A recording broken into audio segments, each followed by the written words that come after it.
Hallelujah, praise the lord. ఎలా ఉన్నారు? ప్రభు నామములో మీ అందరికీ వందనాలు. ఈ రోజు మన దేవుడు మనతో మాట్లాడే మాట ఏంటో చూద్దామా? కీర్తనల గ్రంథము 34వ అధ్యాయము 8వ వచనం. Psalms chapter 34 verse 8. Taste and see the Lord is good. Oh, the joys of those who take refuge in him. యెహోవా ఉత్తముడని రుచి చూచి తెలుసుకొనుడి, ఆయనను ఆశ్రయించు నరుడు ధన్యుడు. హల్లెలూయా. చూశారు కదండి, స్పష్టంగా దేవుడు ఒక మాట చెప్తున్నాడు. ఏంటిదనంటే, రుచి చూసి యెహోవా ఉత్తముడని తెలుసుకోవాలంట. ఆయనని ఆశ్రయించిన నరుడు, అవునా, ఎట్లాంటి వాడు? ధన్యుడు అంట. అంటే ఇక్కడ స్పష్టంగా చూస్తే దేవుడు ఒకటే మాట చెప్తున్నాడు. ఏంటిదో తెలుసా? నన్ను ఆశ్రయించు, నువ్వు ధన్యుడు అయిపోతావు. నా రుచి చూడు, నీకు తెలుస్తుంది నేను ఎంత గొప్ప దేవుణ్ణి. అబ్రహాముని ఎలా నడిపించాను, ఇస్సాకుని ఎలా నడిపించాను, దావీదుని ఎలాగా గొప్ప రాజుగా చేశాను, అవునా, దేవుడు తన శిష్యుల్ని ఎలా నడిపించాడు, ఒక విధంగా చూసుకుంటే దానియేలుని ఎలా నడిపించాడు, షడ్రక్ మేషక్ అబేద్నెగోని ఎలా విడిపించాడు, స్పష్టంగా చెప్తున్నాడు. ఏంటిదో తెలుసా? రుచి చూసి తెలుసుకోండి. ఒకసారి నా రుచి చూస్తే నువ్వు ఎప్పటికీ నా నుంచి దూరం అవ్వలేవు. నువ్వు ధన్యుడు అయిపోతావు నీ జీవితము.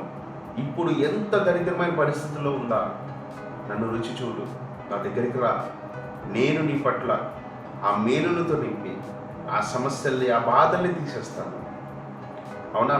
అందరూ అంటారా, నువ్వు పనికి మాలినోడివి, ఎందుకు పని చేయలేవు, నీ లైఫ్ అంతా వేస్ట్ అని అంటున్నారా? అయితే దేవుడు ఒకటే మాట చెప్తున్నాడు, నా ప్రియ కుమారుడా, కుమార్తె, ఒకటే. ఏంటిదనంటే, నా దగ్గరికి రా,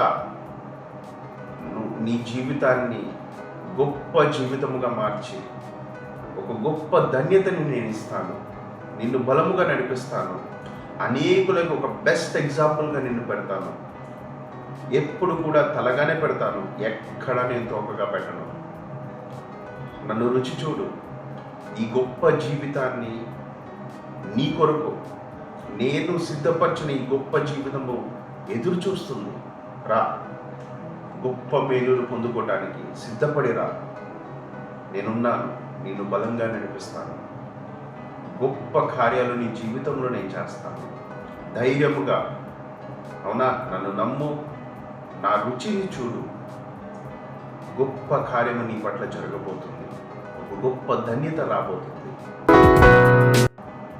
ఎస్ లార్డ్ జీసస్, సర్వశక్తి కలిసే పరిశుద్ధాత్మదేవ, అవును తండ్రి, నిన్ను రుచి చూసి తెలుసుకొని అని స్పష్టంగా సెలవిస్తున్నావయ్యా.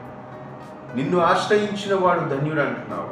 యేసయ్యా, అవును తండ్రి, నీ కుమారుడు కుమార్తె తండ్రి, వారికి ఉన్న బాధల్ని బట్టి తండ్రి నిన్ను రుచి చూడలేకపోయారేమో.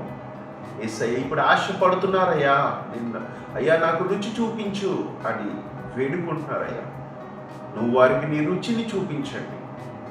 ఒక గొప్ప ధన్యత గల జీవితాన్ని ప్రభా నీ బిడ్డలకి దయచేయండి అయ్యా. వారు ఎన్ని రోజులు ఏదైతే కోల్పోయారో, కోల్పోయిన ప్రతిదీ తిరిగిచ్చి మీరు రెస్టోర్ చేసి గొప్ప ఆశీర్వాదాన్ని కుమ్మరించి నీ మేలులతో నింపండి అయ్యా. మీరు బలంగా మీరు ముందుకు నడిపించండి. నీ యొక్క అభిషేకాన్ని బలముగా విడుదల చేసి వారి పట్ల నీ గొప్ప మేలులతో మీరు నింపివేయమని యేసు నామమున నేను ప్రార్థిస్తున్నాను తండ్రి. ఆమేన్.